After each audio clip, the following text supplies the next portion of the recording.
सुबह का वक्त सबके घर में भागम भाग का वक्त है ना। जैसे आपके घर में होता है ऐसे मेरे घर में भी होता है। तो बेटा जा चुका है, उसको पहले खाना वाना बना कर दे दिया और उसके बाद अब बारी आती है मेरी मंदिर में जाने की। मैं पहले मंदिर में नहीं जाती हूँ, मुझे ये लगता है कि पहले जो मेरा काम है मैं वो कर लूँ, बच्चों का या जिसने जो जाना है वहाँ जा लूँ, फिर मैं ये वाला काम तो फिर आराम से बैठ के भी कर सकती हूँ, जल्दबाजी नहीं होगी। तो मंदिर से मैं होके आ गई हूँ और उसके बाद अब वक्त है मेरा छोटा सा मील लेने का। एक दिन क्या हुआ, ऐसे ही जब राखी का टाइम था ना, तो तब मैंने काम के चक्कर में ना मैंने लिया ही नहीं अपना जो मील था। तो भाई वो फिर मेरी तबीयत इतनी ख़राब हो गई ना, रात आने आने तक तो ना बस मेरी बहुत हालत ख़राब हो गई थी। तो इसलिए अब मैं कोशिश करती हूँ चाहे जितना मर्जी बिज़ी शेड्यूल हो, तो मैं अपना वो फर्स्ट मील यानी कि थोड़ा सा दूध और थोड़ा सा ड्राई फ्रूट वो मैं ले लूँ। ये लेके ना थोड़ी एनर्जी बनी रहती है, तो मैं बड़ी ईजिली फिर सारे काम अपने फटाफट से निपटा लेती हूँ। तो यहाँ पे देखिए साइड में पड़े हैं कपड़े। अब मेरे कपड़ों का जो प्रोसेस है ना वो भाई इतना भयंकर है ना कि पूछिए मत। जैसे कि एक दिन लगाई मशीन, तो शाम को अगर लगाई है तो वो सारी रात गई, अगले दिन फिर ये सूखेंगे। सूखने के बाद शाम को ये उतार के लेके आई थी, आज सुबह ये ऐसे ही पड़े हैं। तो आज फिर मैं इनको तय करूँगी, पता नहीं वो किस टाइम होंगे मुझे नहीं पता। यहाँ पे अभी नाश्ता वगैरह सब करके और उसके बाद कर दिया यहाँ पे किचन की बहुत अच्छे से क्लीनिंग, और यहाँ पे कर रही हूँ अब मैं बर्तन। तो भाई मतलब मैं कपड़ों वाला ना, मुझे इतना आलस आता ना कपड़े तय करने में। वॉश भी कर दूँ, मुझे कोई प्रॉब्लम नहीं है, लेकिन तय करने में और अंदर जो अलग अलग अलमीरा में रखने होते हैं ना, पता नहीं मुझे बड़ा आलस है उस चीज़ का। तो खैर रखने तो होते ही, और वही इतना मैं लास्ट तक वो कंप्लीट करती हूँ, इतना अगले जो कपड़े होते हैं वो रेडी हो जाते हैं धुलने के लिए मतलब ये है पंगा मेरे साथ ना।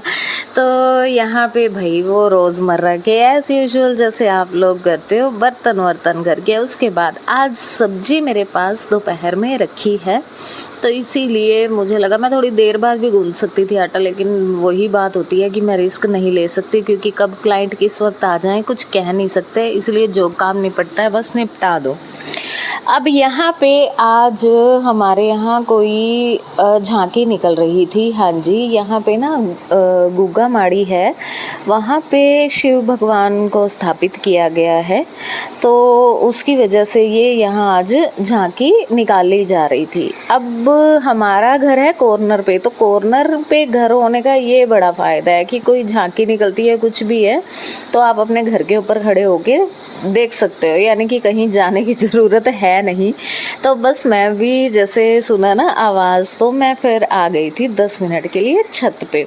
तो वहाँ पे ये सामने सब डांस वांस करते हुए और खूब झूमते हुए ये निकल रहे थे, और सामने देखिए इनसे आगे खड़ा है किसी का विमान तो ये भाई वेट कर रहे थे कि जब ये झांकी यहाँ से पास होगी तो उसके बाद मैं अपना विमान लेके यहाँ से निकलूँगा।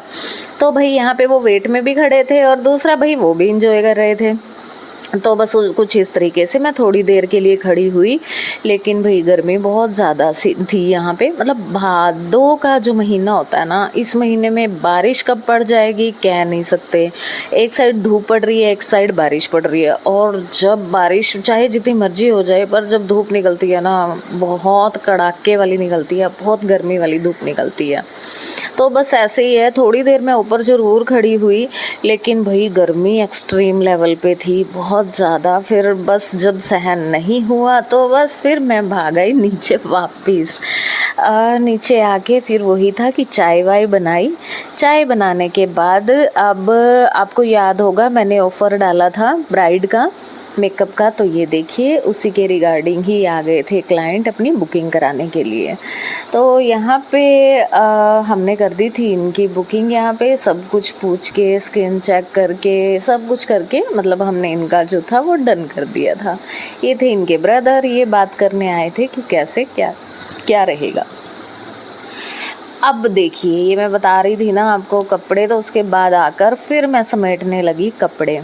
अभी मैंने समेट के ना और थोड़े अलग अलग ही किए ही थे कि इतने में क्लाइंट आ गए। अब मेरे आलस का बड़ा रीज़न ये भी है कि जैसे ही मैं थोड़ा काम करती हूँ फिर वो मेरा काम बीच में ही रुक जाता है और फिर मैं आ जाती हूँ सैलून में, क्योंकि भाई सैलून मेरे लिए फ़र्स्ट प्रायोरिटी पे रहता है। Means first priority in the sense कि अगर मतलब मेरा खाना वगैरह हो गया है ना, सबसे पहले तो वही है कि खाना वगैरह सही टाइम पे बनना चाहिए। वो बना के अब उसके बाद कोई काम मेरा रह भी जाता है तो मैं इतना स्ट्रेस लेती नहीं हूँ। मुझे ये लगता है कि नहीं भाई, पहले क्लाइंट को अटेंड करना ज़रूरी है, क्योंकि सबके पास ना लिमिटेड सा टाइम है। बहुत मुश्किल से, जैसे मैं बोलती हूँ या मैं सोचती हूँ ना कि मैं घर से नहीं निकल पाती, एग्जैक्ट इसी तरह से सब लेडीज़ का है। सब लेडीज़ अपने घर में खूब काम करती हैं और अपने लिए बहुत मुश्किल से वक्त निकाल पाती हैं। मतलब कुछ ही क्लाइंट तो ना मेरे ऐसे हैं कि जो 6-6 महीने बाद भी आते हैं भाई। 6 महीने पहले घर आके गए थे, मतलब यकीन भी नहीं होता। कहते दीदी क्या करें, ये टाइम मिलता नहीं है, या फिर मतलब कहीं जाना हो, कोई फंक्शन हो, तो तब बड़ी मजबूरी में हम निकल पाते हैं। बहुत से ऐसे क्लाइंट हैं। तो मैं एग्री करती भी हूँ उनके साथ कि वाकई घरों में से निकलना बहुत मुश्किल है। कहना बहुत आसान है लेकिन जिम्मेवारियाँ बहुत ज़्यादा होती हैं। तो बस कुछ इसी तरीके से मेरा है कि जब मेरे पास इधर का काम आ जाता है तो मेरा उधर का काम फिर रह जाता है। और जब सीज़न ऑफ होता है तो सही बता रही हूँ, फिर कोई काम करने को वैसे ही मन नहीं करता।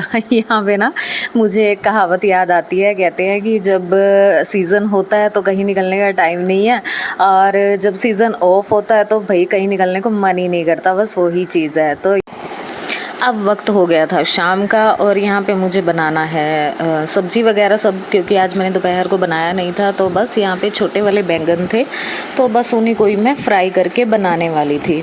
तो बेटा अभी आया था, वो बाहर गया हुआ था, तो आया तो वो लेके आया एक बड़ा सारा पिज़्ज़ा। तो आज थोड़ा चीट डे भी हो गया था, तो यहाँ पे फिर क्योंकि वो बाहर से लेके आया था और ठंडा हो गया था बिल्कुल, तो फिर बस वही है कि OTG में फिर लगा के और इसको गर्म कर लिया था। भाई OTG का भी बड़ा बेनिफिट है, शायद माइक्रोवेव से ज़्यादा बेनिफिशियल है। धीरे ही गर्म होता है और धीरे से ही ठंडा होता है। माइक्रोवेव का थोड़ा है फंडा, है ना। तो बस आज का व्लॉग करते हैं यही ख़त्म, बाकी मिलते हैं आपसे कल। जय माता दी, जय माता दी।